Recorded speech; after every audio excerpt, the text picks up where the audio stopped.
How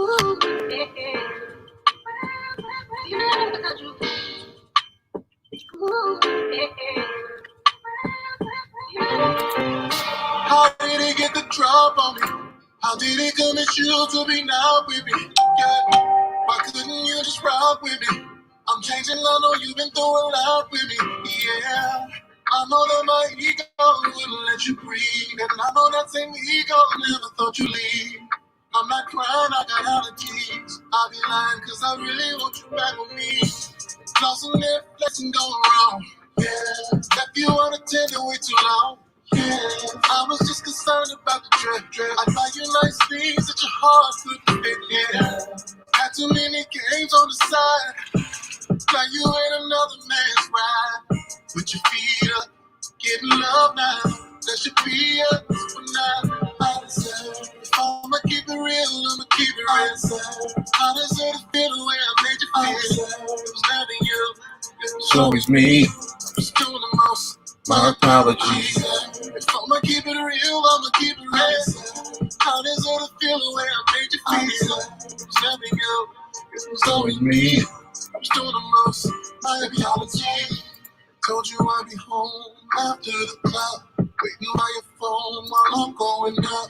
Way too many drinks, I was slipping. This one had been on me all night, I was slipping. She didn't waste no time, took them clothes off. And before I knew it, now my clothes off. Pictures of a fool, laid up in the room with a pound face, a sealing my door. Oh no, lost in that place and going wrong. Yeah. Left you unattended way too long. I was just concerned about the trip. I buy you nice things that your heart couldn't fit. Yeah. Had too many games on the side. Now you ain't another man's ride.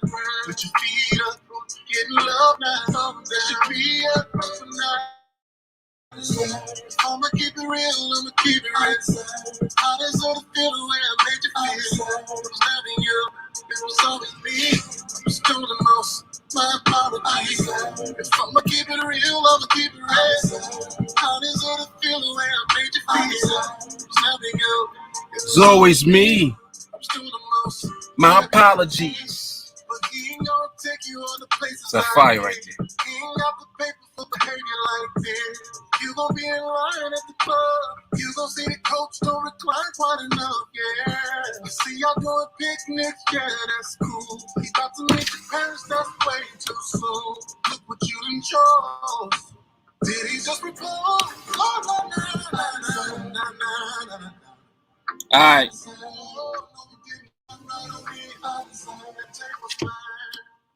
Oh, no. Take what's mine. Oh, don't do this to me. But I know I'ma keep it real, I'ma keep it real. I deserve to feel the way I made you feel. It was never you, it was always me. I was doing the most, my apologies. If I'ma keep it real, I'ma keep it real. I deserve to feel the way I made you feel. It was never you, it was always me. I was doing the most, my apologies. He said it was never you. It was always me. Yeah, that's my dude Tank right there. All right, so oh, hold on. Wait, I just had. I hate when I do this. Just had the damn link just now.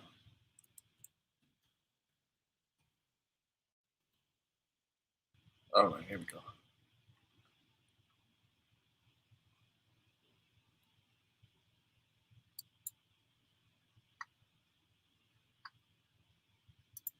There she blows. All right, there we go. Okay, boom. That's one. And you'll bear with me. I'm just posting the link for the live in these groups. So as you guys make your way on, please make sure that you follow the TeamAlliance Facebook page if you're tuning in from there. If you're tuning in from YouTube, be sure to like video, subscribe to the channel, turn on the bell notifications. Tune in from Twitter, be sure to like and share the video and then read.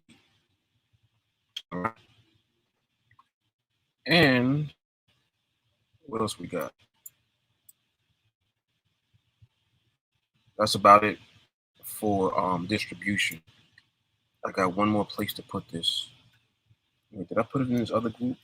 Surely did not. Right, let me do that real quick.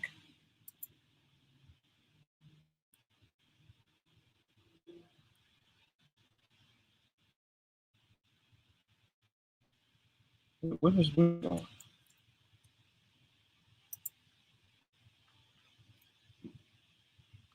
All right, so I'm back in the back seat. I'm in the back seat. I like this because people can't see anybody in the car. The windows is tinted back here, but I see their ass. You know what I'm saying? I can see your ass. I see everything y'all doing around me. Y'all don't even know I'm in here. Kind of cool, man. I feel like I'm on some 007 type of shit. Feeling James Bondish. It's funny too, because I be looking at people and they have no idea I'm looking at them. And you know, people like to do shit when they think nobody's watching. So they be doing all type of shit, digging in their nose, right? Pulling out wedgies and shit. Yo, people be doing a lot, man, when they think you ain't looking. People be wilding. All right, so I have one more to do. I thought I did this one. I guess not. So anyway, I hope everyone is having an enjoyable Friday. We got another couple of, well, not even a couple hours. We got about an hour and change left before the market closes for the weekend, and it will reopen on Sunday evening at 6 p.m. Eastern Standard Time. But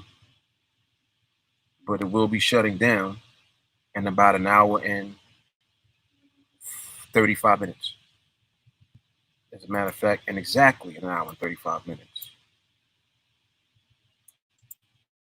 Hopefully, clear. yeah, there you go. I got that 10 on there. All right, so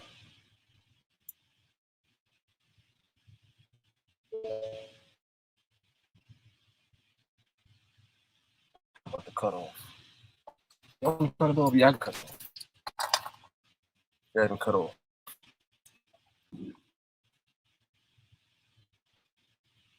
I got my second chestnut praline. This one is the latte. I had the frappuccino yesterday. That one was delicious as well. I like the lattes though. Let me just adjust this real quick.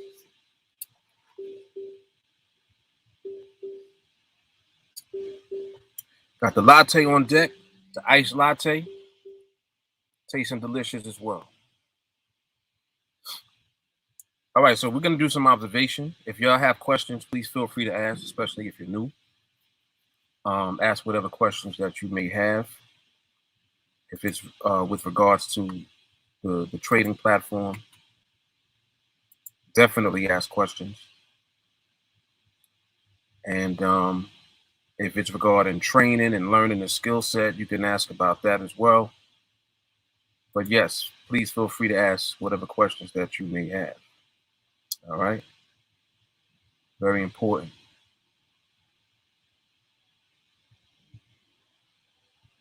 Okay, Carly asking something out the gate. What's the difference between a power move trade and an extension trade?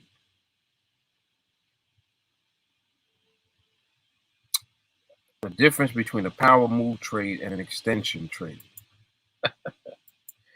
Y'all are funny. Somebody must have posted some video in the chat showing this type of activity in order for this question to be presented. Well, the power move trade is the extension trade. They're synonymous. And it's not really a trade. Just like how when we enter now, we're not entering into a trade per se. We're entering into the market because of the behavior at the time. And then the trade, of course, we're entering based on the requirements that are met through the parameters. So power movement is behavior. Power movement, when the market is stable, creates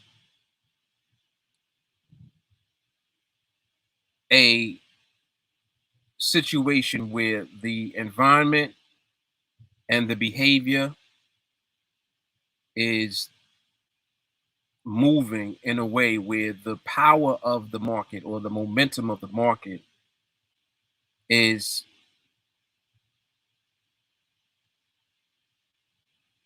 moving the price, but maintaining where the price moves to. So the movement is holding. The movement is powerful enough to move the market through or away from a strike price and keep it away.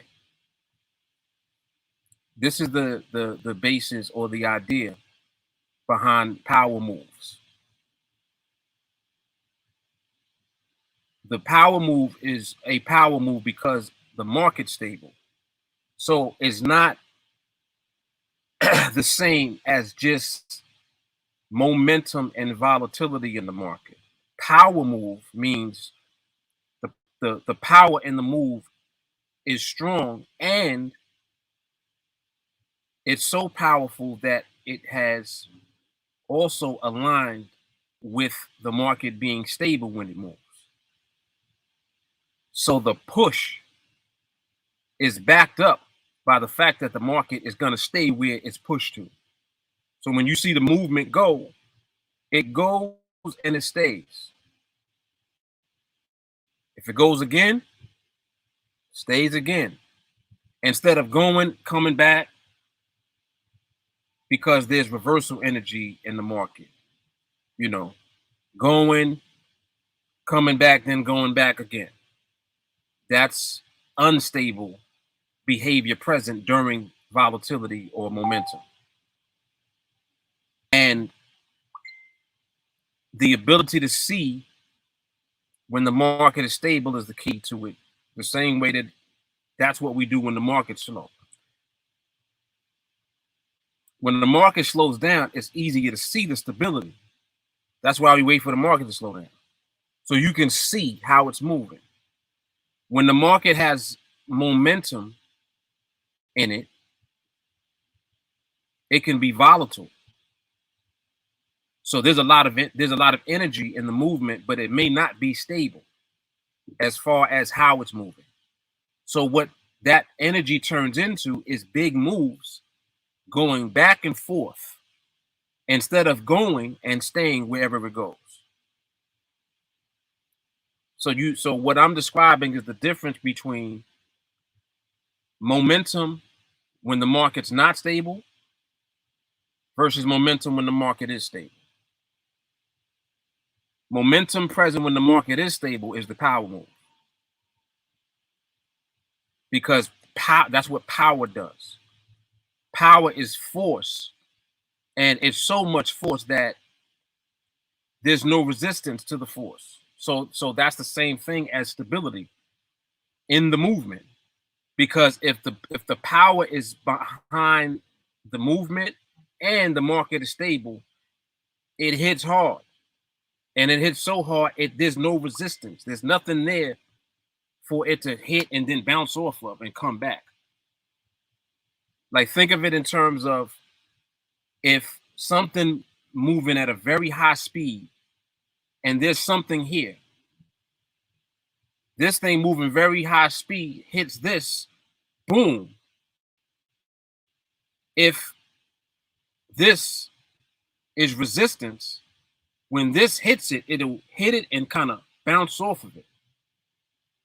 So it's like it'll hit it and then bounce off and then move back. So because it already has a certain speed to it, the same speed it's moving at when it hits is the same speed it's moving at when it bounces away or it reverses. So you see what I mean about when there's resistance. Resistance being there means that you have a strong ass move, but then the move will reverse. There's reversal energy present. The reversal energy is coming from the fact that there's resistance.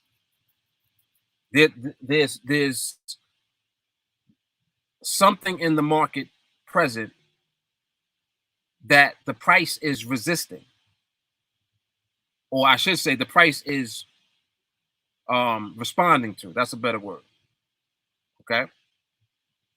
And this is good. This is good because, again, I'm still on the same page with stability. It's not like I'm just talking about fast moving markets and that's it. I'm talking about fast moving markets as it pertains to the market being stable. That's the only time I care about when there is fast, or I should say speed present in the market. Only time it matters. Come on, bro, watch your door.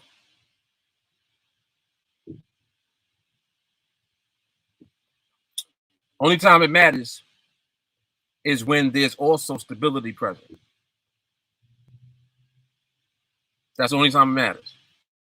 Otherwise, you'll see big candles, wicks on the top, big wicks.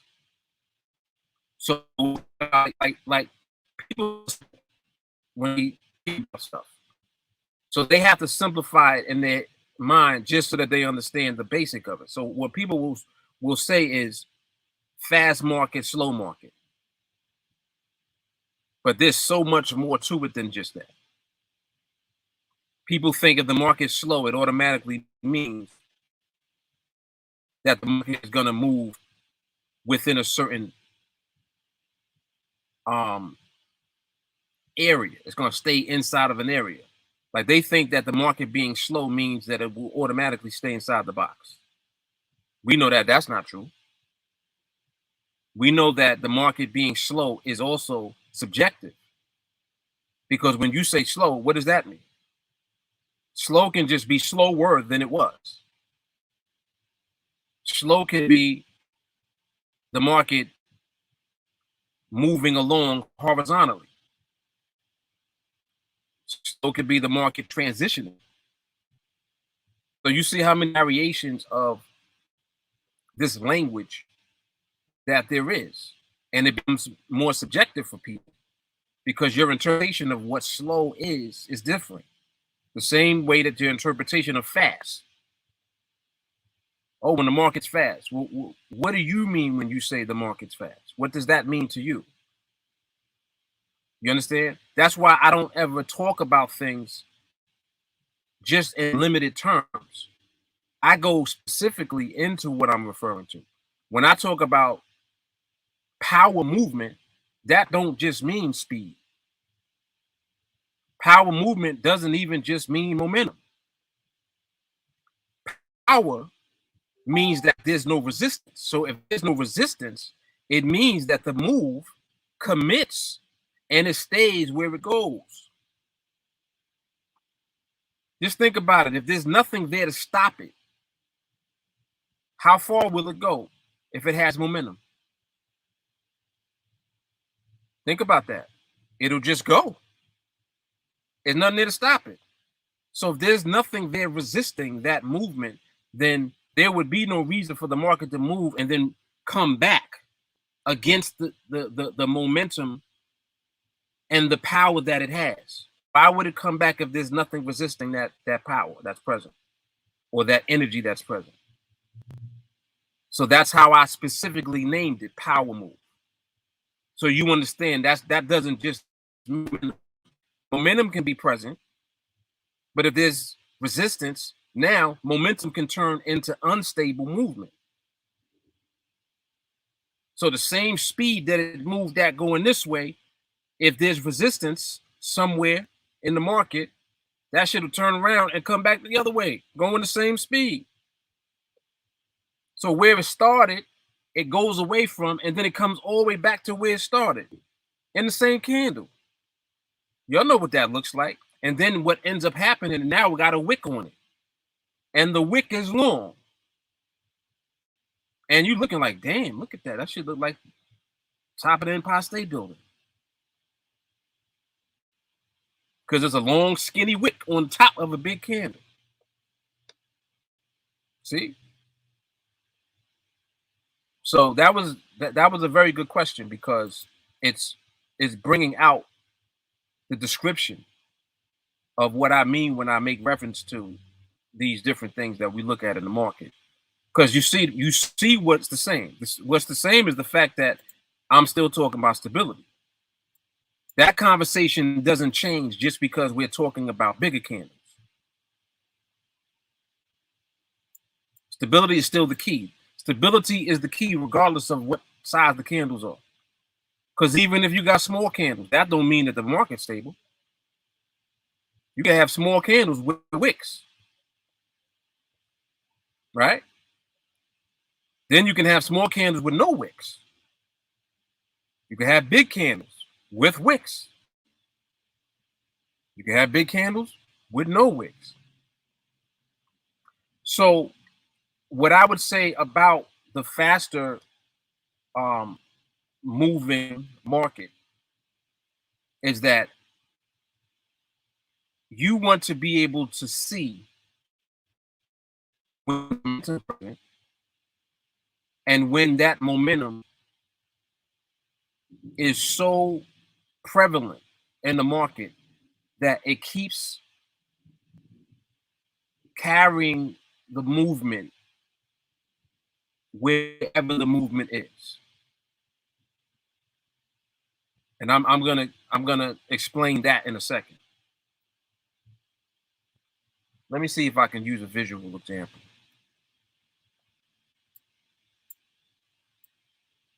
I'm just gonna look around at the chart real quick and see if there's any kind of example I can use. Let me see something. And I had put some arrows on the chart earlier when I was observing. Let me see if I can. There's one. Okay, here we go. This is perfect. Y'all see this arrow? You'll see this, right? Now I put this on the chart earlier because this is when I was observing. Why did I put this arrow there? Why did I put that there? First of all, look at this candle. And now when you look at this candle and then you go back, look at these candles. You see this? So you can see that there was already the presence of momentum, and it manifested into these big candles. Now, if you look at these bigger candles, you want to see the same thing that you see here take place again. So when the market got to this area, it happened again here. It already happened over here. You had this candle here, did exactly what this candle did. The only difference is that it did it in an up move. Over here, it does it in a down move. And these are the scenarios that you to be able to see. It has clear, definitive movement, and it's just clear. It's like there's no mistaking the movement. It's not resisting it to anything because there's nothing there for it to resist. Two, When there's no resistance there, the market will move and it stays where it goes. So look, I'm showing you visual examples through candles. Here, let me put the arrow here too, because this is another example, and this is just a visual example through a candle. This doesn't represent timing, because not only does this have to be present, but the timing of it also needs to be there. What do I mean by that? Well, it has to line up with the binary that you're looking at. So on this particular one here, this did line up. This is why I put the arrow there, because this is a trade that I actually was in. I was in this trade. And if you look at this, you see a few things that actually took place here. One, these smaller candles were setting up the momentum that was about to manifest again. Why am I saying again? Well, because it was already here. You already saw momentum already present over here in this example. The only difference is that the timing wasn't right over here. So there was no trade that actually, no, actually I'm lying. No, there was a trade. This. I wonder why I wasn't looking at this thing. Maybe I did see this at the time, but I just didn't enter this trade. I think that that's probably what the case was at the time. All right, so actually, no, I stand corrected. The timing was here also. So the timing was there for the up move and for the down move, but I actually was in this trade. So what I'm showing you and what I'm describing is how the market will have a present behavior. Now, the behavior that's here now during this time is stability and momentum. Market was stable and it had momentum in it at the same time. Now, there are times when you don't even see this activity. You see how it started to show wicks here? It started to wick a little bit. It wicked at the end of this. It wicked here. It wicked here. This one, the market reversed direction, and now the wicks are underneath. You see that? So even the wicks are telling you what the market's doing during a transition period. This entire area here was transition. And then the continuation of what was already present from here did the same exact thing over here going down. And as you observe the market, you begin to see how this manifests and how it unfolds. And you just, being able to recognize it. So anyway, that was a good example that I wanted to use. So let me come back over to where we are now, because I wanted you to see the visual of what I'm describing. Now, the other day you heard me say vertical stability. That was an example of vertical stability right there. What I just showed y'all. Vertical. Of course, horizontal stability is what takes the slower. When it's clustered together because there's barriers, there's levels that the market is reacting to and it's not moving beyond. It's creating barriers. So what that creates is the actual horizontal. So when you're looking at the box, that's what's showing you the activity when the market stabilizes is all taking place inside of the box, because it's staying inside or in between two price levels. And the box represents two strike price levels. So if you're seeing activity stay inside the box and then it begins to stabilize, create a barrier, and then create candle clusters, now you're seeing the manifestation of the layers of stability that I teach you. Start to see that during horizontal stability. Like this is very high level understanding of market behavior that I talk about. Because what I'm telling y'all now, what I'm explaining to you, is a very high level of understanding. Like a lot of people won't catch this at all. They'd be like, I don't know what this dude was talking about. I mean, it sounds great, but I don't understand it. You're not supposed to understand it right away. And you're definitely not supposed to understand it if you don't train. How are you going to know what I'm talking about if you don't even understand the basics of what it is that I'm doing and what I'm looking at. That's what training is for. You see, like this is a real skill. You don't go and say, well, I want to be a surgeon, but I don't understand how to do surgery. Well, how the hell are you supposed to learn how to become a surgeon? How are you supposed to learn how to do the surgery if you don't get the training? How's that supposed to happen? You see, so it's logical. You have to be trained to understand all of the basics. You need the basics. You need the foundation. You need to know, well, what is it that you actually do? Well, we start with our mindset. Well, why do you do? Why we got to start with mindset? Same reason that you go to college and you take 7 other courses that don't have shit to do with the course that you're majoring in. They don't have nothing to do with what your major is. Why do you got to take those courses? Well, because they help to actually build you up overall on your educational journey. Right? Why do you have all these different subjects? Why is there social studies and humanities? Why is there arts? Why do we got to take all of that shit in school? Why we can't just take math and reading and comprehension? Well, because when you take all of the other subjects, they allow you to take the basics and sharpen your understanding of the basics in other fields and other areas. How can you put what you know to the test if you don't do nothing with it? Just like arts. Would you know that you're artistic if you didn't take art class when you was in school? That's how some kids discover that they actually can draw. They have art class. Like, oh shit, you know how to draw. You drew that just by looking at that? Yeah. Oh, you're a fucking artist. See?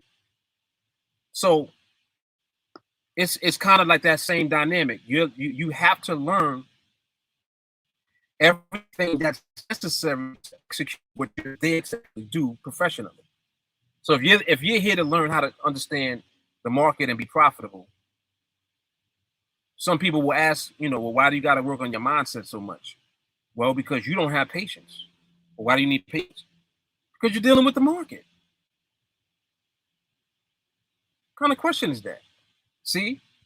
But in your mind, you don't think that you need patience for the market. You just think, well, I'm going to just look at the market, and when I see the trade, then I take the trade. It's not that easy. If that was the case, everybody would be rich, and everybody would be profitable on every trade. But you don't be profitable. You be losing. One, because you don't even know how to control your greed. So even if you did win a trade, you want to take another trade because you think you can keep doing it because you think that you're the man now because you won a couple of trades. That type of shit. That's your behavior. That's in your. It's like you're built to do that. So you have to teach yourself how not to do that. To be happy with if you get one, log out.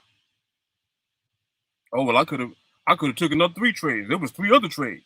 Look at all these trades. Then you lose sight of why you're even taking the trade in the first place. So now, because you focus on how many trades are there, you're missing the whole point of why you even are trading. The trade you should be in should only be based on what you're seeing in the market. It don't have nothing to do with the trade. The reason the trade will win is because of your understanding of the market and how you were in the right timing for the trade when you took the trade. That only comes from you understanding the market movement. See? That has nothing to do with the trade. The trade is secondary to that. If you don't understand that part, you don't have foundation to keep winning trades. And then you wonder why when you take trades, you'll win some and then you lose. Oh, I lost that one. I don't know what happened. What happened is you totally lost sight of why you were even doing the shit to begin with. So you could have even, you could have been on the right track, but because of your greed, you won't stop. Because of your greed, you'll miss the whole point of waiting for the market to be stable first before you trade. So you just take trades now based on seeing trades. You fucked up. See? And then now also what happens is now you're turning that also into a habit. So now you're going to keep doing that. So now you got a bad habit. You really fucked up now. Because now you got to undo the bad habit just to get back to the basic. So you see how much is involved? This is why it doesn't, see, it don't pay to try to do it the fast way. It doesn't pay. And you're not being that different. Everybody that does. Don't think that, oh, I'm doing that, you know, that actually and can pull it off. Anyway, even there's people that came into TA, completed Project 21, and then lost the next trade.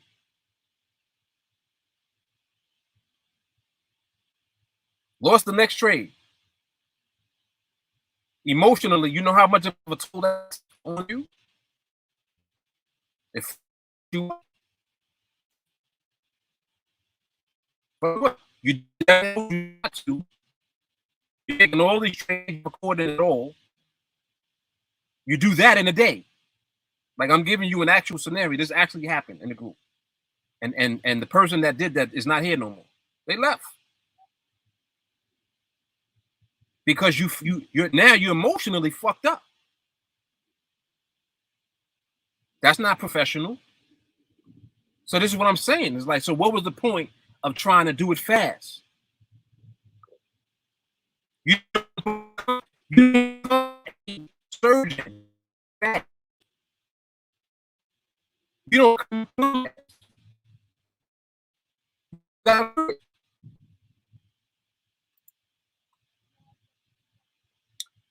Anyway, I don't even know how to start talking about all this.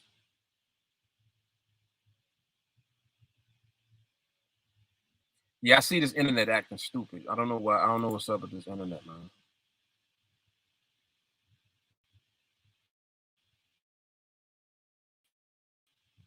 Stupid ass internet beginning on my nerves.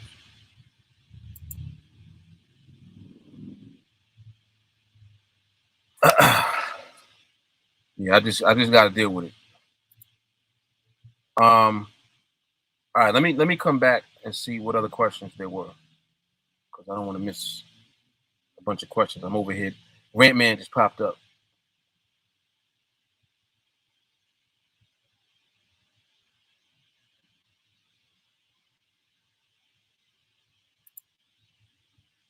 How would you know that momentum won't hit a barrier when you're a trade, which could potentially reverse it? Because you will already see that behavior is not there. And this is why the observation is so important. You cannot skip past the observation. You got to observe long enough to know what's there.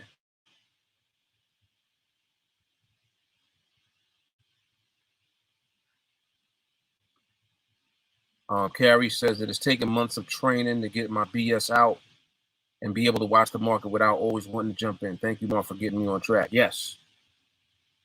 Yes. And you are welcome, Carrie.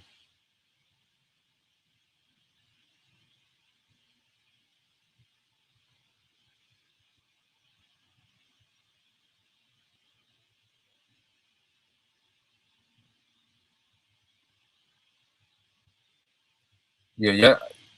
I think you might have missed a lot of shit I was saying, but it's all right. Whatever's on here is meant to be on. It's fucking Starbucks internet, man. I'm over here complaining about some free Wi-Fi.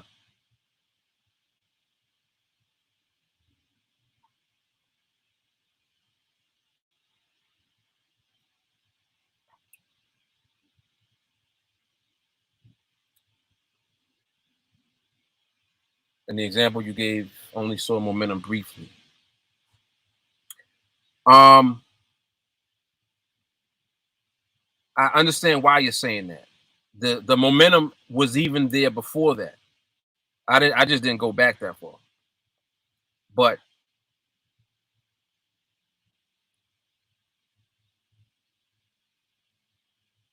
you have to remember that momentum is not just something that stays there the whole time. But when you do see momentum present, you want to be able to recognize that it is there. And then you can see how long the momentum is staying for from your observation.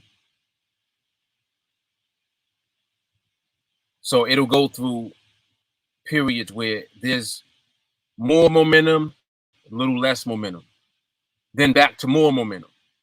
But momentum is there the whole time. You understand? So it's not the same level of momentum present necessarily, but momentum is present. And you learn how to see when it increases and then when it decreases a little bit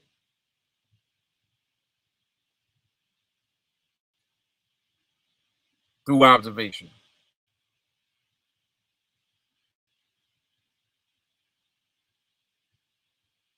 Took the sell, pointed out the buy. How would you feel confident to buy if that's the first time that you're seeing that type of momentum? If it's the first time seeing that, I wouldn't be in that buy. The same way that we do what we do with MRMH. Because remember that me seeing momentum doesn't mean I'm seeing that trade. I pointed out the candles before I even saw that there was a trade there on the buy. Remember when I first said it? I didn't even talk about a buy trade. But then when I looked again, I was like, oh, there actually was a buy trade there. So even though there was a buy trade there, doesn't mean that I would be willing to be in that trade if that's the first time that I'm actually seeing the momentum or seeing that behavior present. More so. Because when we say momentum, what I'm referring to is when the power is backed up by stability. So it's not just that there were big candles present. It was a clear, solid candle that was present multiple times. There were two of them. And by the time it got up to the top, that's when you started to see the transition, because that top candle had a little small wick on the top. And then the subsequent candles had wicks on them also. So you start to see a transition. Then the market reversed direction. Then the transition took place on the next two candles. And then you had the continuation of the momentum again. And then you had two more big candles that came down. You see what I'm saying? So by that time, we already knew that momentum was present. And we saw the moment that the momentum transitioned and reversed direction.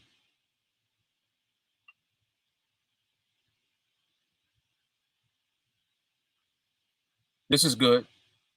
Otis, can you touch on the importance of a condition versus just a moment in time? Yeah, it's important to recognize that there is dominance of whatever you're waiting to see. So, for example, if what you're waiting to see is power movement, momentum has to be dominant first. Got to have momentum. And then that turns into power movement when the momentum takes place while the market's stable. So just because there's momentum doesn't mean that there's power movement yet. Because power movement means there's no resistance. So that means when it moves, it's going to stay wherever it goes. But you can have momentum present and you can have a lot of instability in the movement still. So you're learning how to navigate seeing momentum. And then ultimately that turns into the power movement because you see how the market transitions into stability during momentum being present. So it's the same exact thing that we're doing with horizontal stability in the way that I teach you now, just in a or an environment with momentum versus slower movement. So bigger candles versus smaller candles. So just like how now we wait for small candle dominance. And the example I'm giving you now, the big candle dominance is a result of momentum being present. So if you see that the bigger candles are dominating, that's the indication that you have momentum in the market. Well, what else do you need? After you have momentum, you need stability. Same way that when you wait for small candle dominance, after you have small candle dominance, which is a range, what else do you need? You need the movement to be what? Stable. See? But just the fact that the market started to range and you had smaller candle dominance, that was the first indication that stability is coming. So it's the first indication of stability. Makes sense? Just like in this example with the momentum, the bigger candles are one of the first indications of the market becoming stable with momentum. So it's the same thing in reverse. Instead of small candles, big candles. Eventually, you'll realize that everything I teach you, you know already. What I'm doing is I'm bringing it to the light. It's like I'm just shining the light on shit that's already there. And that's why eventually it clicks. You know, this is why I tell y'all, one, don't be afraid when you hear me talk about power movement and big candles. And I'm talking about the extension, or we having this conversation with big candles and momentum. Don't be afraid of me talking about this, because that's not what you're learning and training. Because in essence, you are learning it, but it's from the horizontal stability versus the vertical stability perspective. That's the difference. But the principles are the same. So don't be scared of me talking about it. Like in your mind, don't say, "Oh God, he's talking about speed and momentum," and that's not how we trade. You don't have to do that. If you don't want to hear it or you don't want to think about it, just ignore it and block it out. But don't let it scare you and have you thinking like, "Oh God, we learning something new." You're actually not. You're learning a different perspective, if you want to, of the same thing that you know now. And if you don't want to hear it, you don't gotta listen to it. But don't be afraid of it either. Like, don't be scared just because I'm talking about it. Don't let it scare you. Nothing changes with horizontal stability. That's what we do. Nothing changes with the layers of stability, MRMH, RCB. All of that is what we do. So it's not like I'm telling you to stop doing that and do this. No, I'm explaining this because this is also another perspective of what we do now. And you begin to kind of pick up on it. After a while, it starts clicking. See, some of y'all, it clicked for already. Some of y'all's like, nah, I ain't messing with that because I don't need to focus on nothing else. Right. Exactly. So you know yourself. Don't focus on nothing else. Just focus on what I'm teaching you. But when I have these conversations, don't be scared of them either. You don't gotta worry about it. Like I'm not forcing you to learn about this perspective of seeing the market. Like, it's cool. Don't be scared.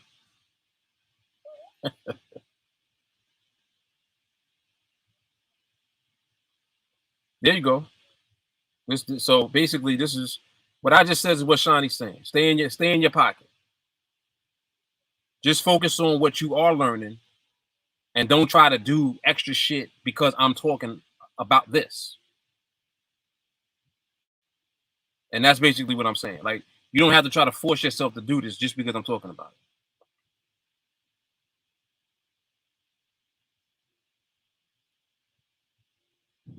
Um,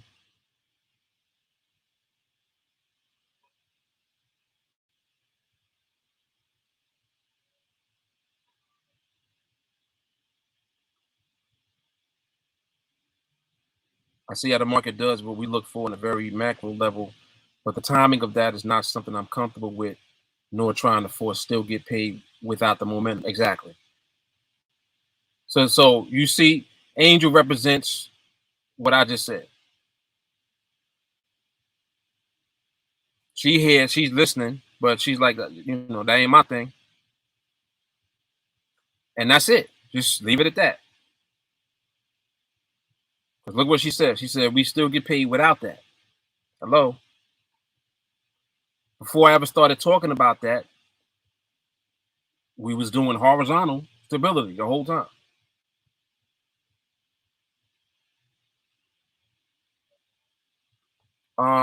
Vertical stability, like at the money as far as the pricing you get. No. I use the same thing. I use 80-20. Nope. Now there are nuances as far as option pricing. When you're looking at the vertical stability. When you look at the option pricing, you'll see option pricing. Depending on how much momentum is present at the time, you may not have a lot of time to actually click into a trade. May not be a lot of time. Like, you got to be ready. You have to know also what the timing is currently. Like, this is like all that is where one observation comes in. When you're observing, you're seeing it for yourself. Like, the market is telling you what it is.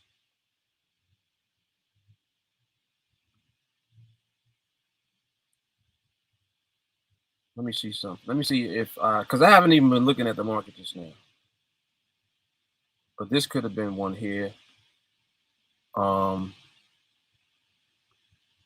the market here you can see is these wicks. This shows you when the momentum begins to transition and potentially reverse direction. And you'll start to see these wicks. So seeing less and less of this and more of just the momentum without resistance, that's bringing you right into where you want the market to be. Because you don't want to be active at all when the market has instability present in the movement. We know that from what we do with the box with horizontal stability. Same rules apply. It's not different just because you got big candles. So you don't look and say, oh, well, there's big candles, and just ignore behavior. The whole point is still waiting until the market stabilizes. Because when the market is stable, now that momentum is backed up by the market not having any resistance present. And that's what will create the power move. Makes sense?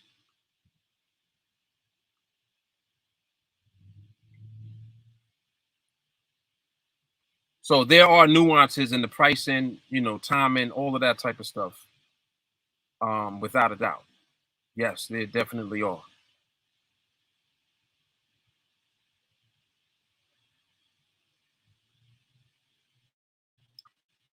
My perspective, which one is easier at a higher level? I wouldn't say that either one is easier or more difficult. I think that it really just depends on how, like for me, it depends on how I feel that day. If I come on and I see that the market is in an overall slower environment, just overall, because I randomly pop on the chart every day on purpose. I make it my business to just pop on out of nowhere. Sometimes it might be 2 o'clock in the morning. Sometimes 4, 5 o'clock in the morning. I might wake up early, 5 o'clock in the morning. When I wake my kids up to go to school, 5:30, 6:30 in the morning, and I'll get on the charts and just look. and I watch to see what the overall dominance is that's there. And really, based on whatever I see the market doing, that kind of will dictate what I'm going to wait for. Sometimes it'll be vertical stability, and sometimes it'll be horizontal. It really, it's like I let the market tell me. So I don't have a preference.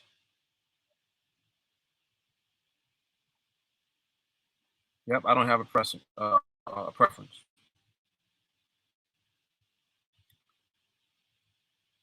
Omega, this is terminology for what we use in training. So you would have to train with us to really understand what it is. It's just an acronym.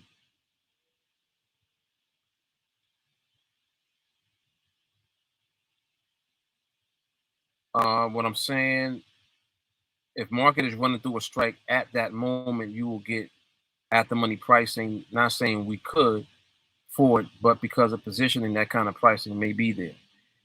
Not necessarily. I know what you're asking.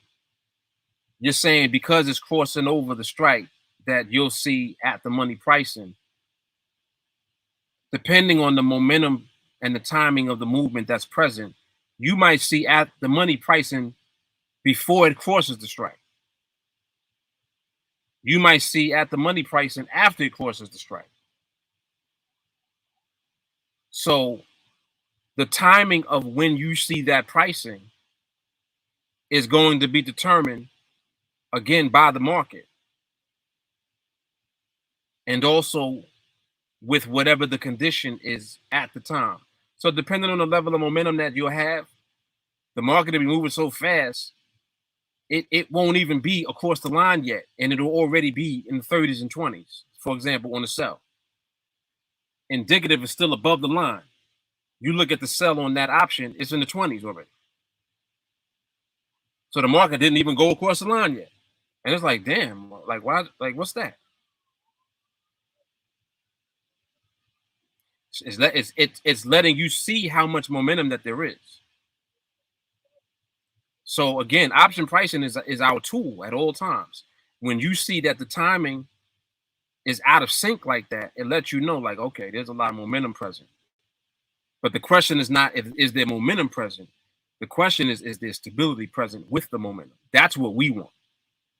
When we have both, that's the knockout right there. That's the knockout for us.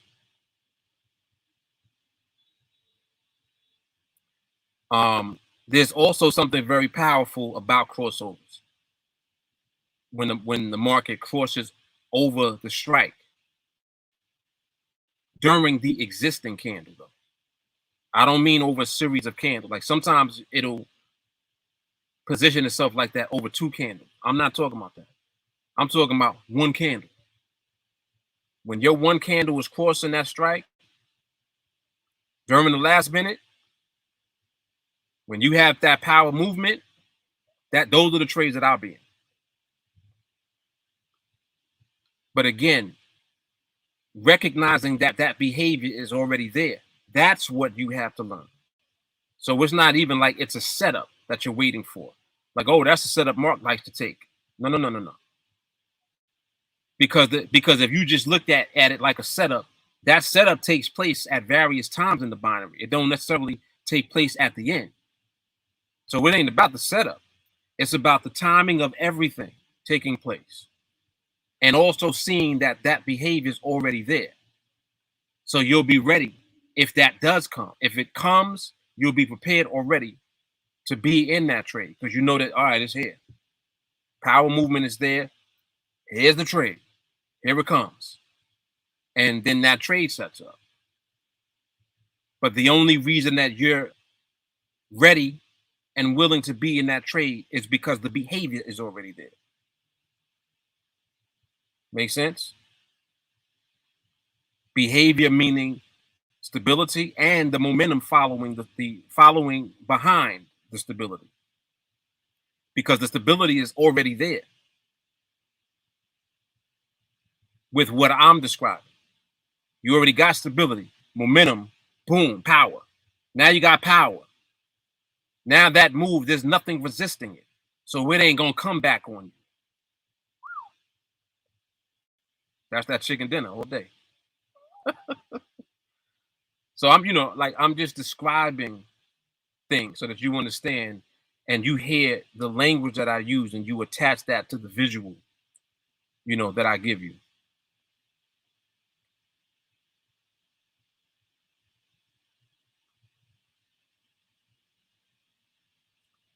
You don't need to limit yourself to a rigid protocol because you got that type of skill. Yeah, but the thing is that I still follow the same protocol that I teach. So it's not like I'm doing something different than what y'all are doing. We're all doing the same thing. Excuse me. We're all doing the same thing. The only difference is that this is just a different perspective of the slower horizontal stability that we all learn, that I teach you in training. And that's why I said don't be scared or get upset when I talk about this. Because if you're not prepared or even open to accept any of this, don't. Just leave it alone. You'll be all right.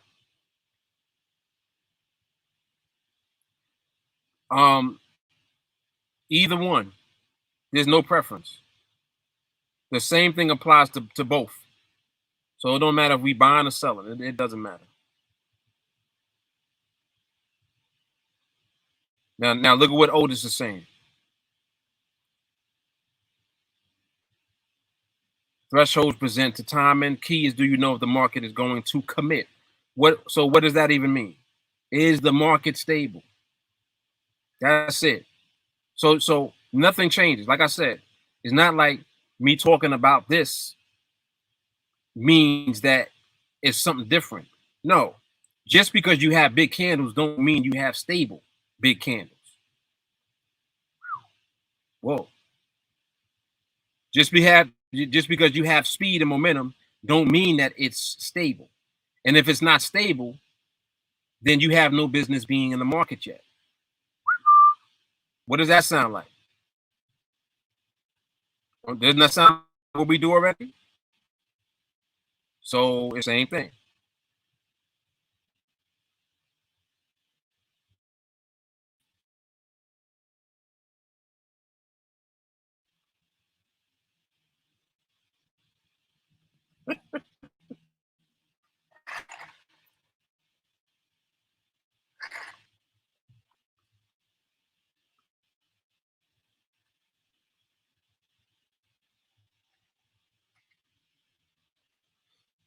Angel is funny. Uh-oh, I gotta plug this thing in. You hold on a second.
This is hilarious. Yeah, go get your praline. Get your praline, Angel.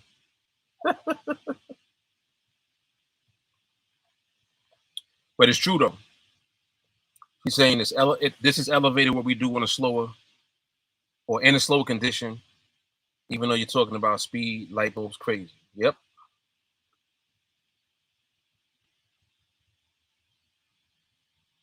And Otis, yes, you are understanding correctly.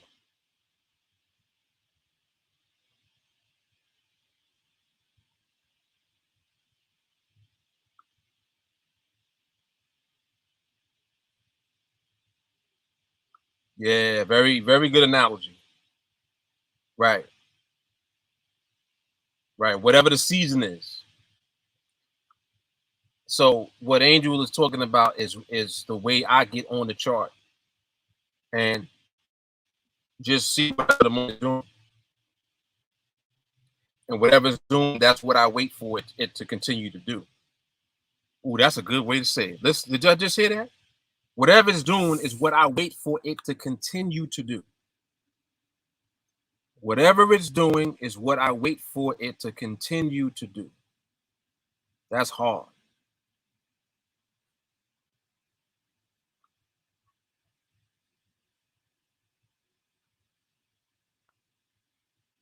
You get goosebumps talking about market behavior and movement. Goosebumps in a good way?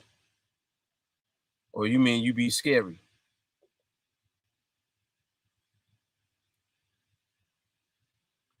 Paley's, I do all of it.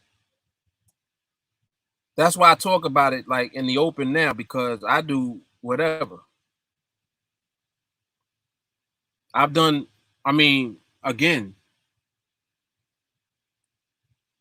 since I started the Project Freedom series,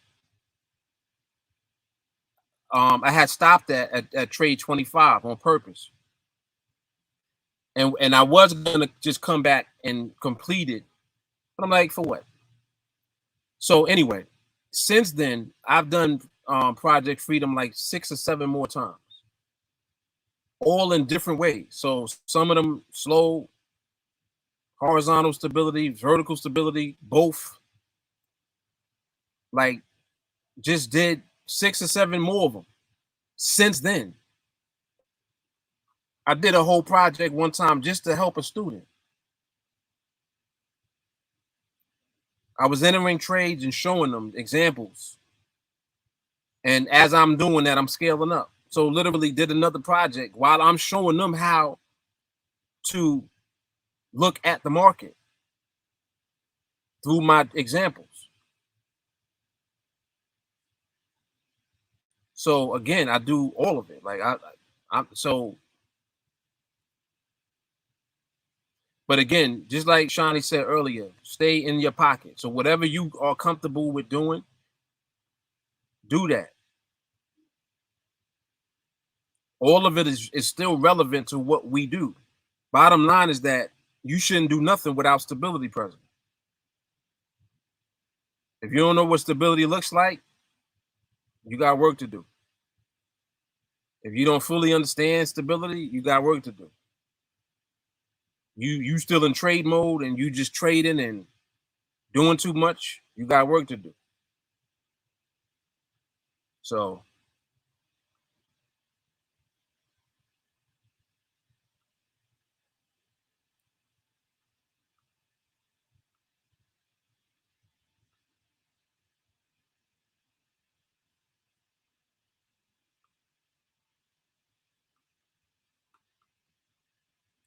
I'm actually going to look at how this market is moving. I'm going to see if I can describe what I'm seeing right now.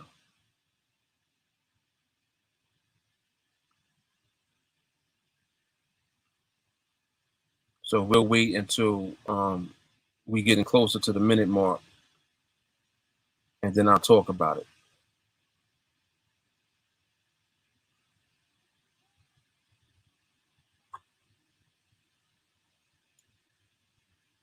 Like, just from what I'm looking at right now, here's a good example. Now, this current movement, this is the continuation of momentum still present, but the market also is in transition. Why am I saying that? Well, because you can see during the periods where the market is slowing down and the candles are smaller, and I just mean the candles are smaller than the real big ones. During these periods, you're seeing wicks on the candles. versus just seeing solid candles. That's a hell of a lot of information.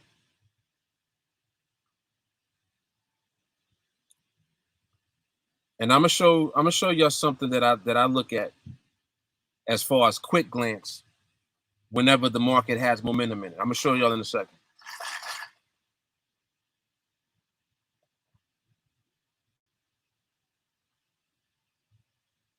Show you how fast I dismiss the activity. So this will actually be good because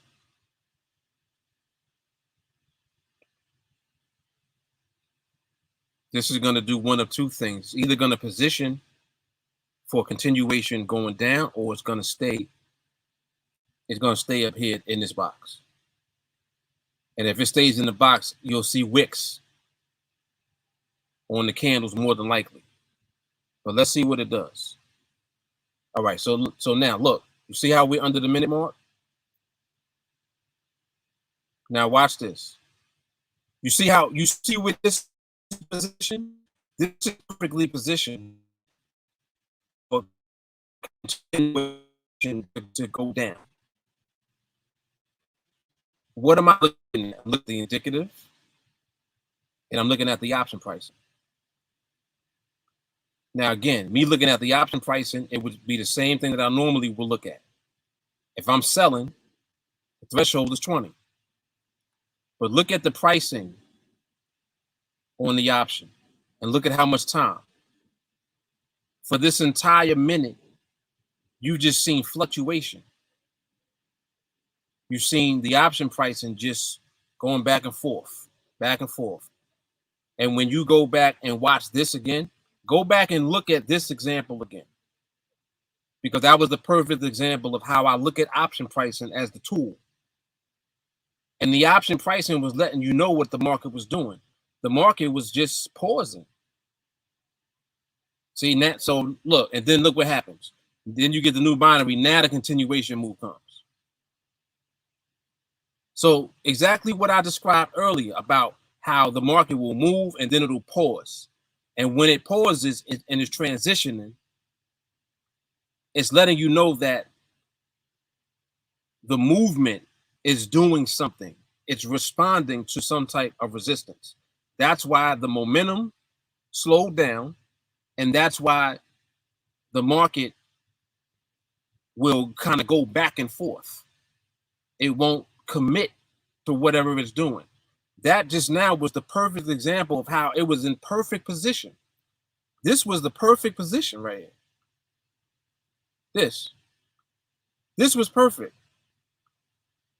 That candle that I got the circle around right there, perfect position. Let me see if I can make it big. Here, let me get this box out the way. Move it down here. This was the perfect position right here. Because where it was relative to the strike, it was right over the strike. And if the momentum was there, it would have went straight down through the strike with no problem.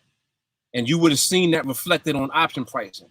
If you go back and look at what option pricing was, you'll see option pricing never got below 40. Go back and rewind and watch this again. And look at that example.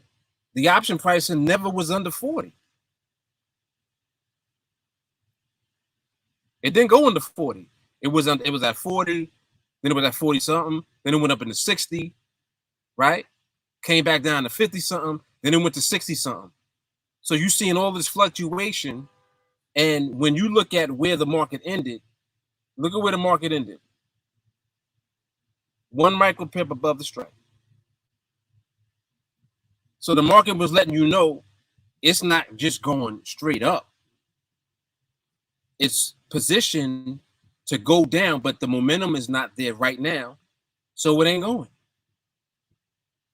But it was in the perfect position to do a continuation move, and it did not do it. Option pricing lets you know that it wasn't going to do it either.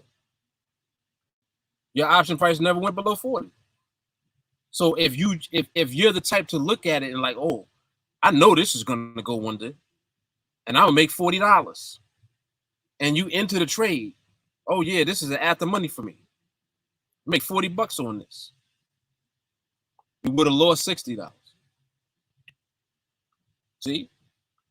Because you're jumping the gun and you just are making an assumption instead of looking at what the market is actually doing. See, the key to understanding the market is also knowing when the market is decisive with what it's doing. When the market's not decisive, that's coin flipping. Do you really want to be in a trade that's a coin flip? Like, is that what you want to do? Or do you want to trade when you know the outcome of the movement? Which one do you want to do?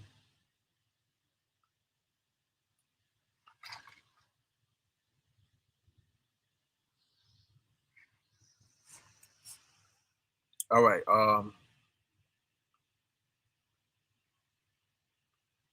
Next question goes back to conditions and ties into what you just said. Does the market change the overall condition for the day? If you get on and say, oh, it's vertical. Yeah, it does change. Hell yeah. It definitely changes.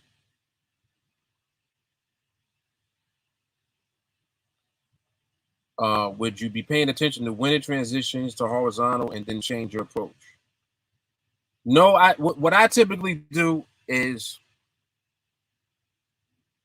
and yes, it does make. I understand. I understand the question. What I typically do is I'll decide early on what I'm going to wait for that day.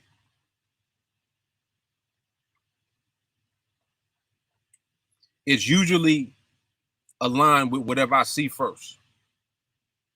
So if I see that horizontal stability is where we're headed, or we might even already be there, I'll wait for that as I'm observing throughout the day. Vice versa. If I see that there's momentum and vertical stability present, or ultimately that's what I'll be waiting for, is vertical stability. Because I see that there's more momentum overall when I got on. There might be times also if I know I'm going to observe at a certain time of the day. Like if I know that I'll have time to observe in the morning,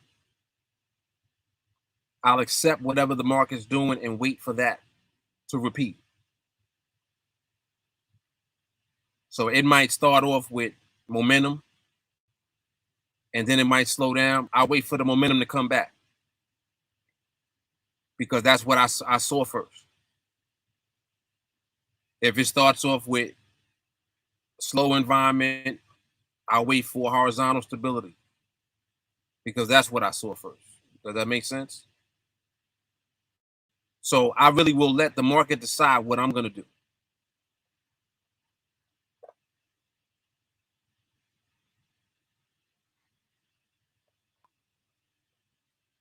Yeah, I typically let the market decide. And then sometimes, depending on what I want to do with the overall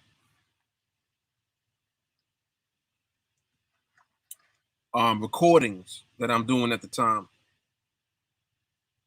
if I'm in a zone where I want to record what vertical stability kind of looks like, I'll wait for that. And then that'll be like, I'll wait until it happens. If that makes sense. And vice versa. So it's really just, it depends. It depends on what I have going on at the time. But my typical day is waiting for the market to determine what it's doing. And then I'm waiting to see that manifest into an actual trade that comes if the market gives it up. Because sometimes, so for example, if I'm waiting in a slow environment, I might wait for that all day and no trade comes. And the same thing in the fast environment. Same thing when there's momentum. I could have been waiting all day. So if I waited all day, it's because the market never gave up the trade. And I'm going to be disciplined no matter what. I'm not going to say, oh, it ain't giving it up with momentum, so let me shift to the slow environment. I don't do that. That I won't do. I'm not going to try to force a trade just because of the environment that's present at the time. I'll wait for the environment that I'm waiting for to present the trade. So if that's during horizontal, I'll wait for that. If it's during vertical, I'll wait for that. And I won't do the other one. So I really think that that's probably what the question was. Like, will I flip-flop and do either one in a day? No. Whatever I set out to do that day, that's all I'm waiting for. If that don't come, it won't be no trade that day.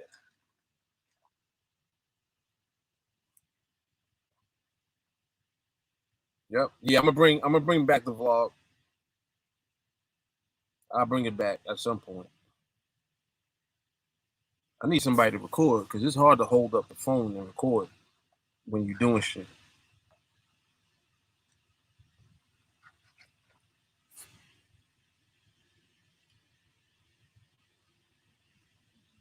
Interesting that you go about it that way because it keeps you from having to get so caught up in the observation during transition environments. Right. Exactly. So it's kind of like if I know I'm waiting for vertical and the market's slow all day, I just go on about my business and do something else and come back.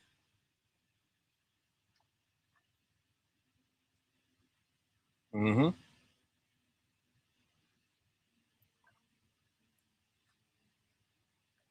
Yeah, and yeah, this is interesting what Peleus is bringing up because I did used to do that. I used to do that because I wanted the video. It's crazy what like there's a lot of sacrifices and stuff that I've made in the past just for the collective. I would do stuff just to get the video footage. And if that meant being in a trade that was close and all of that, I would do it anyway. But no, I don't do that no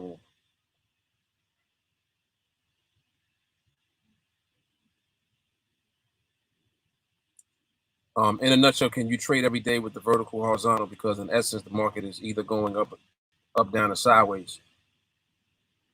Of course, you can. Yeah. But the real question is, will the market give you a trade? Because just because the market is vertical or horizontal doesn't mean a trade comes. And we know that. That's why I made sure that I pointed out that even though I'm waiting for vertical, it don't mean a trade is going to come. Because everything has to be right for the trade to come. We know that. And if it ain't right, ain't no trade. So the same rules apply. So the same thing that I would be doing during horizontal, I'm doing during vertical. And that includes not forcing anything because we don't got to do that. The market's going to give it to us at some point, no matter what. So does the market give trades every day? Probably. Are you going to be around when it always gives it up? No. Nope. Market might give it up early in the morning. Market might give it up in the afternoon. Market might give it up in the evening. If on the day that you observe in the evening, the market gave it up in the morning, you ain't gonna have a trade. On the day that you observe, if the market gave it up in the afternoon and you get on in the morning, you ain't gonna have a trade. So you see what I'm saying?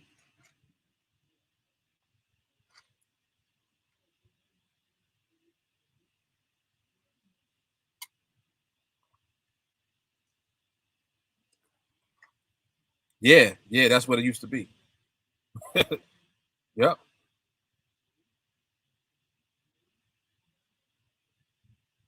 There you go. SPP. Otis, you on it. See, Otis, you I see that just because of the questions you're asking and what you're saying. I see that it's starting to click now. SPP still applies in vertical. Stability, position, and pricing. It's the same thing. It's just a different perspective.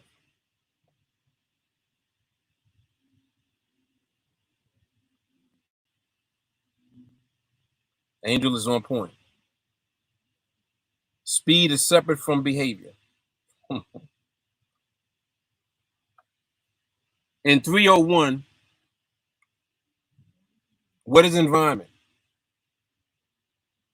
What's phase one? Speed. What's phase two? Behavior. Yes, speed is separate from behavior. She said it almost sounds like it creates the behavior as well. Depending on the timing of the way speed interacts with the barrier reflects how it will behave. Yeah. And yeah, it makes perfect sense to me. I definitely understand. This is why I try to help everyone else understand by talking about transition. Because the market is not a light switch. It's like a dimmer switch. It gradually makes its way into the behavior that equates to stability. You don't just switch it on and off. It gradually gets there. During the period that it gradually gets there in, that's the transition period. During that period, you see a bunch of things. And you learn how to not overlook the things that still tell you the market's not there yet. That's why I've done entire training series on transition. So you understand how important it is to not get thirsty and anxious. Like, oh, was that a trade? It's like, well, we're not looking for a trade. Our eyes, we're training to see stability first. And then if a trade comes, that'll be the trade. But we're not looking for the trade. We're looking until we recognize stability without any doubts at all. We know, yeah, the market's stable. Yep. And there's no question about it. Yes, indeed. But you guys are asking good questions and saying good things.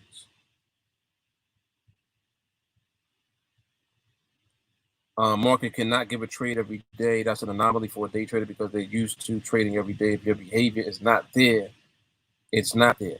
Now the market. So all right, you guys have heard me say many times, if you make yourself more available, you'll trade. You'll end up in more trades. Why is that? Because you're making yourself more available. So it's like if you observe for longer and you, why does this do this? I don't understand why this always zooms in like this.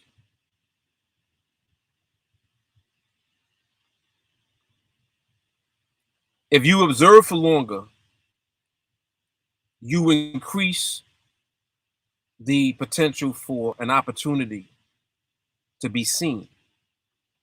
It's not that because you're on longer, you guaranteeing that you're going to get a trade. No, you're making yourself more available as far as time.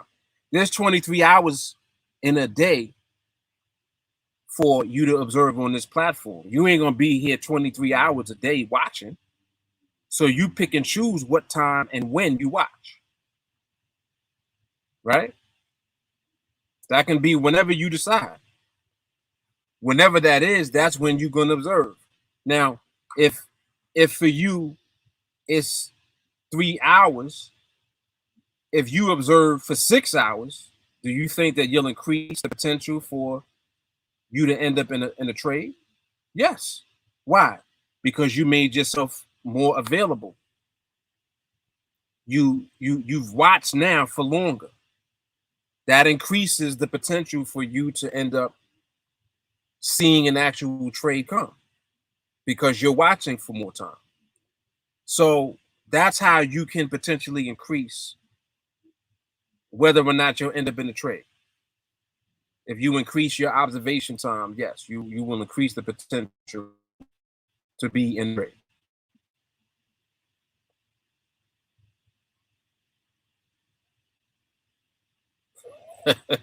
Yes, and we know that has happened before. Yeah, Mark said we could do it. You make sure you watch this whole video. That's right.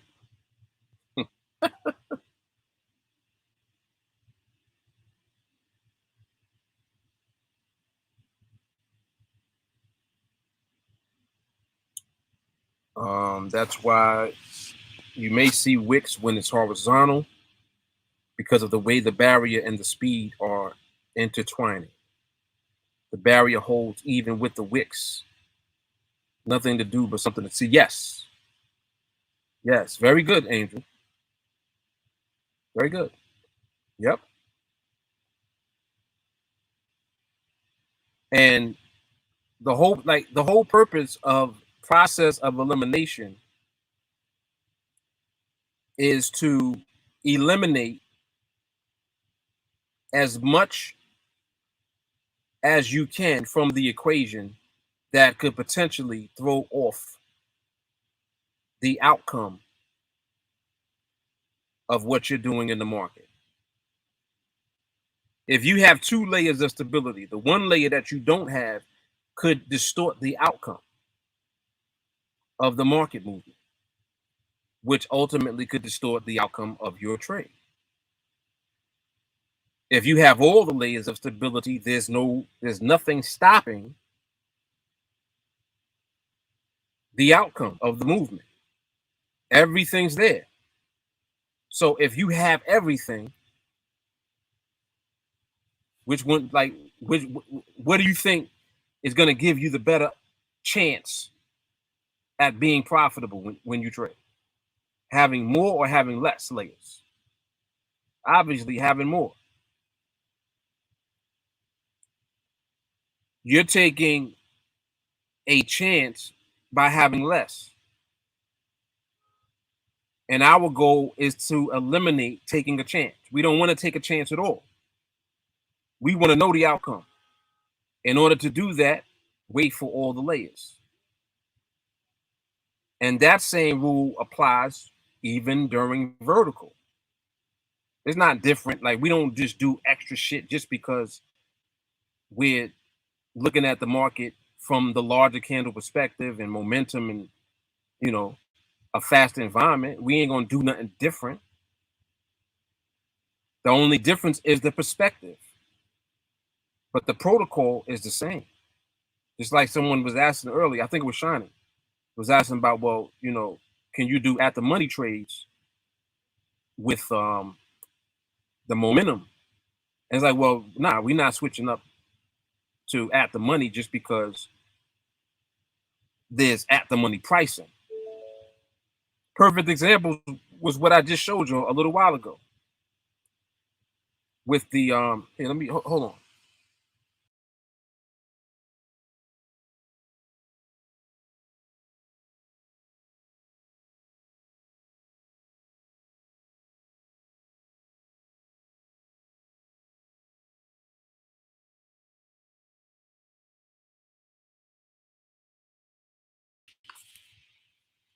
Yeah, perfect example was what I just showed you a little while ago with that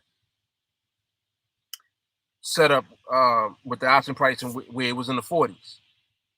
When I told you to go back to look back and review, that was at the money pricing. It was at 40 on the sell.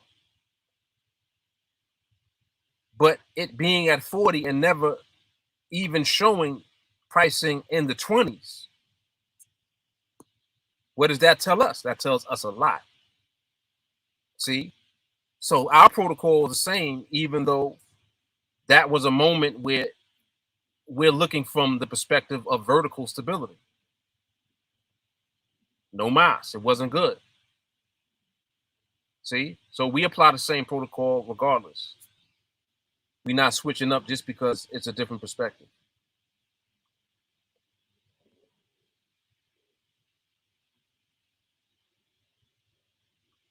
Not having as much time to be on the charts lately has made me give more value to my observation. Right. Right.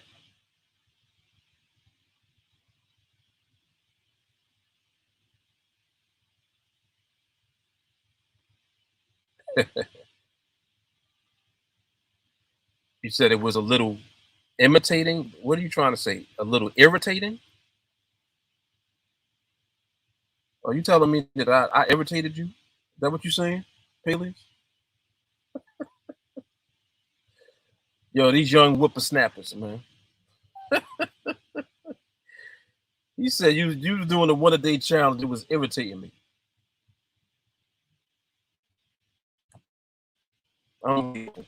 The nerve, the audacity. Oh, intimidating. Oh, okay. I thought he said I was irritating. I was like, what?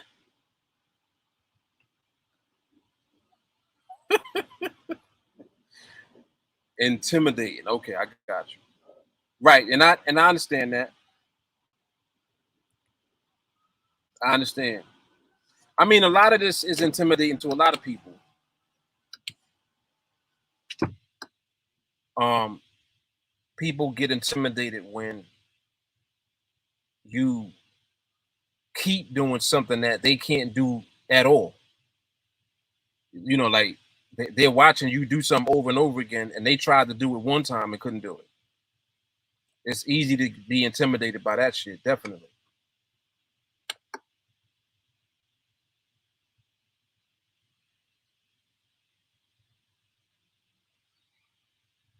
Yeah, the straight audacity.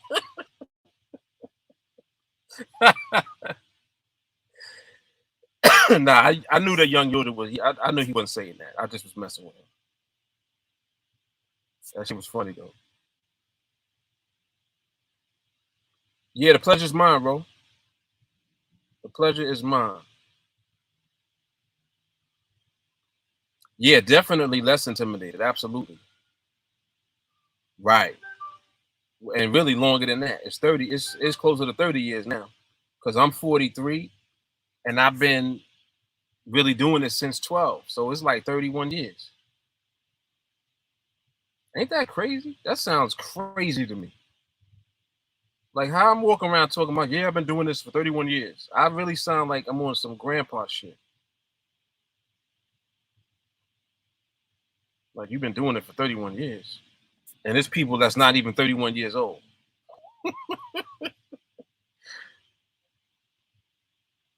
But what it does allow me to do is talk my shit. I'd be like, I was doing this before you was even a thought.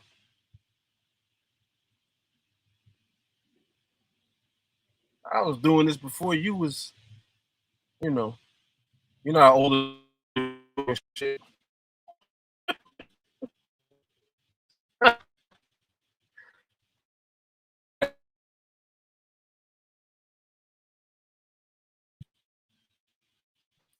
All right, this internet gets a little bit. Keep around.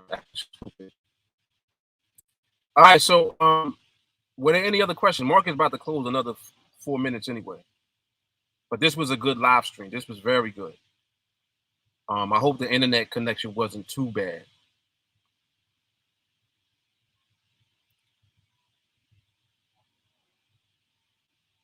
Right,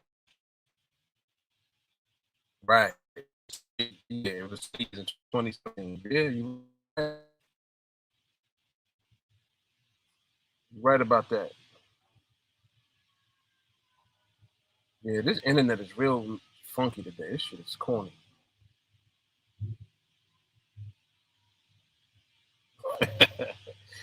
Nah, I'm not mad. I briefly thought about that one day. I was like, damn, why wasn't I scaling up back then? But see, that goes to show you, you don't know what you're capable of doing all the time out the gate. Sometimes the revelation of that comes at a later time. You know, when I was first trading, I used to trade more, and I wasn't really thinking about the contract size. And probably listening to other people had something to do with that, because at that time, people talked a lot about contracts and the contract size and all that. You know, people would talk shit about it. And not only that, you just never saw people trading large contracts. I never used to see any videos of people trading 50, 100 contracts at a time, right? I never saw that. So when I started to question it, I'm like, people keep asking me, can you trade 50 contracts? Can you trade 100? Can you trade 200? And that's when, for me, my wheels started spinning. And I was like, the answer is, I don't know yet. I don't even know. So that contributed also to me wanting to get up to the larger contracts, because I'm like, well, I'll let y'all know. When I get there, I'll let you know.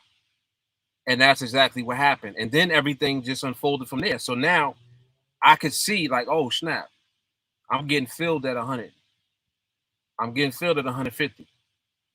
I'm getting filled at 200. I'm getting filled at 300. Oh, shit. And then it was like, all right, so that, like, the 300 stuck with me. And I was like, I could definitely build a spreadsheet showing how to get up to 300 contracts, because that is just a beautiful place to be. And I was thinking more along the lines of trading less. It's like, just like when I did the first Project 21 video series. When I did that the first time, I was doing one trade a week. Y'all remember that? If you watch the Project 21 video series, it took me, well, it actually took me 19 weeks, because there was like 2 weeks where I did 2 trades in the week. But it was supposed to take me 21 weeks. And if you think about that, it was like, we talking about one trade a week. Like, damn. I feel like everybody is capable of doing that. You know, so that's what led up to that. You know, so it's just been, it really has just been a very interesting journey, all of this.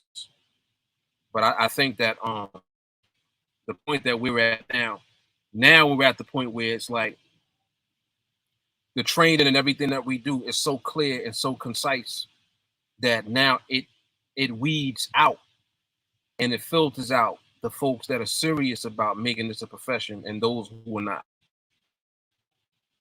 So people that come along and they still, you know, in the frame of mind of quick money, or just thinking that it's easy. If you in the wrong frame of mind, if you don't change your thought process and develop your mindset, you're going to just stay in the same frame of mind. And that is going to prevent you from being successful with this as your profession. Because at this point now, I can speak with so much confidence and authority as far as this being a legitimate profession. One, because of how much time I have personally, and then two, because of what I've shown and proved just over the course of being on NADEX. Like, I've been on NADEX since 2017. During that time, it's been nothing but evolution and growth. And it's gotten better as far as what we do, right? So,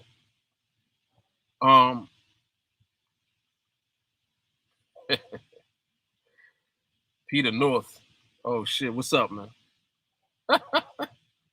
Some of y'all too young to know who Peter North is. Yeah, he had popped in not too long ago. You know, actually it was a while ago. Yeah, he had actually popped in. But yeah, so I think that at this point, you really can say this is a legitimate profession that I can learn.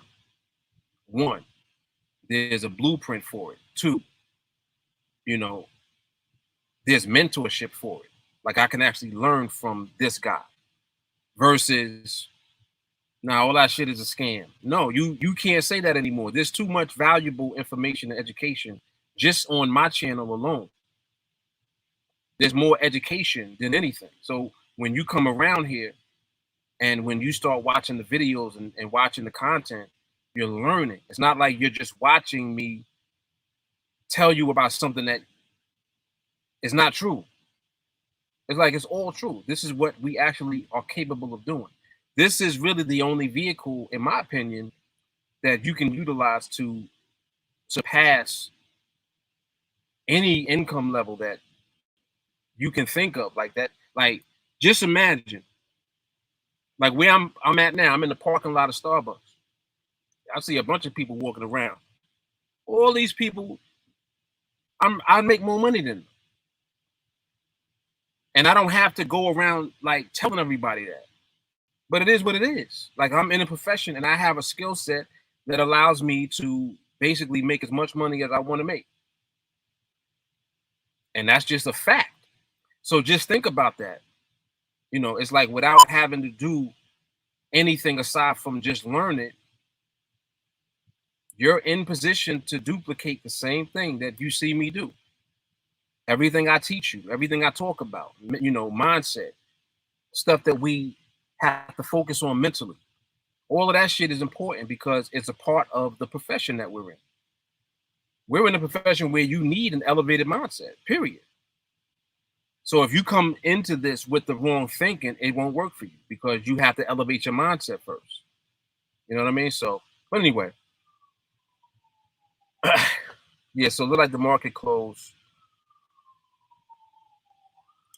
Um, you're funny. You want the old spreadsheets, huh? Oh man, y'all is OGs for real. Yeah, see, this is real.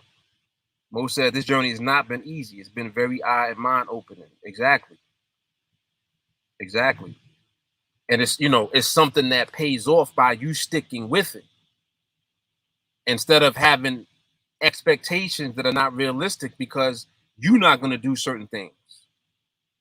It's just like somebody saying, I'm gonna join TeamAlliance and I'm gonna do what Mark does and I'm gonna, do this and do that and I'm gonna do it in 6 months.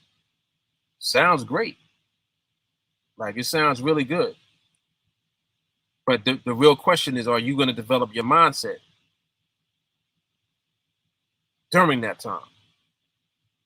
Because you're going to need your mindset to be able to do what I'm doing. Being consistent when you trade, winning your trades consistently, understanding why you're in the market. You got to have the right mindset to execute the same process over and over again. You have to. It's not a question. See? There you go. Right. You can't become elite with an average mindset. Bingo. And see, also be mindful. We're not talking about average income. This is not average income that you're going to be in position to make. It ain't nothing average about six-figure income. In the United States, only 9% of Americans earn more than six figures. 9%.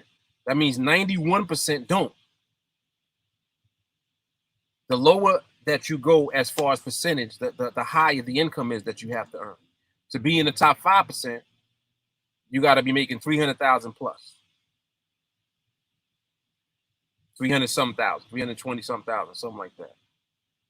And to be in the top 1%, you got to be earning $500,000. And we're in position to do everything that I just said. All of them. It ain't nothing average about that. So it's not supposed to be easy. You understand? It's not supposed to be easy. But what I am explaining also was that the most difficult part of it is you. The most challenging part of all of this is working on your mindset. That's the hardest part. That's it. You have to elevate your mindset.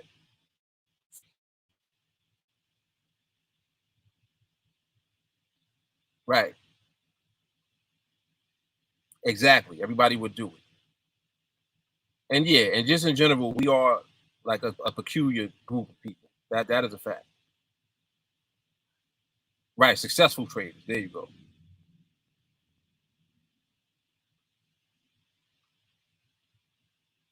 Right. Exactly. Exactly. And I mean, what I'll say in conclusion is that it's worth all the everything that you have to go through to accomplish what you'll be able to accomplish by this being your profession is worth it. It's all worth it. All of it. I don't care how long you've been in training for. I don't care how short you've been in training for. You might have just started and you might feel like this is a lot to learn and I'm not ready for all of that. It's worth it though.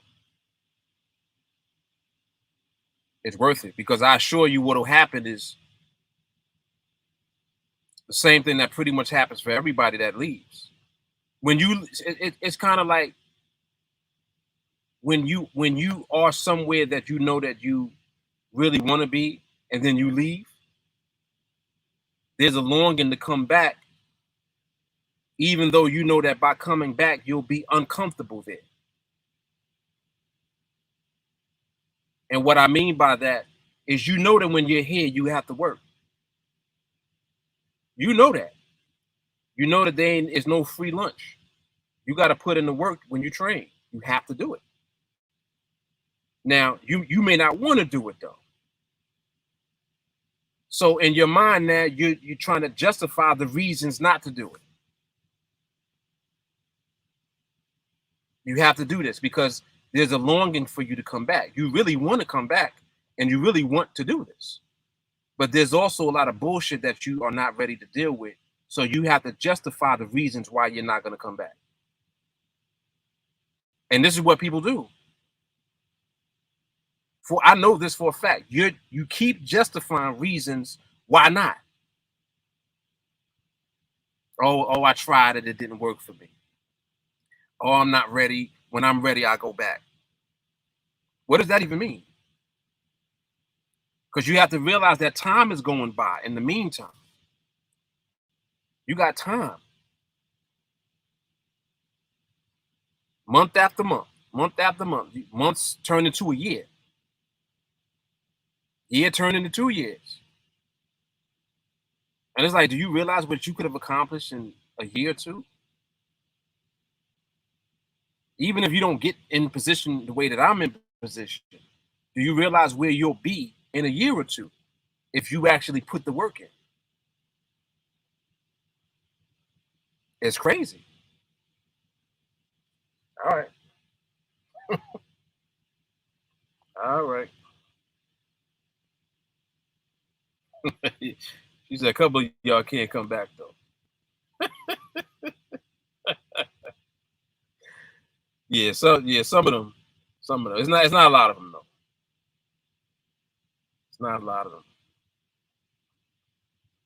Angel said recently spoke to 2 full-time TA vets. They both told me I'm complicating it. When I got out my way, I started seeing clear. Good stuff. Keep it simple and it'll work for you. There you go. Very good. Very good.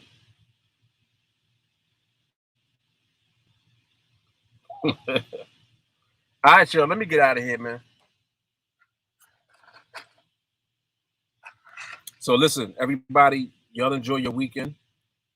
I will see you guys, I guess, maybe Monday. I'm gonna chill on Sunday. I'm not doing nothing. I'm gonna just rest. So I'll be back at it on Monday, and I will see you guys then. All right, everybody, have a good weekend.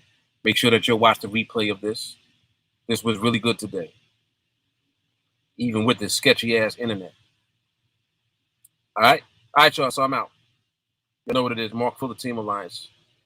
Everybody enjoy their weekend. I will see y'all when I see y'all. Peace.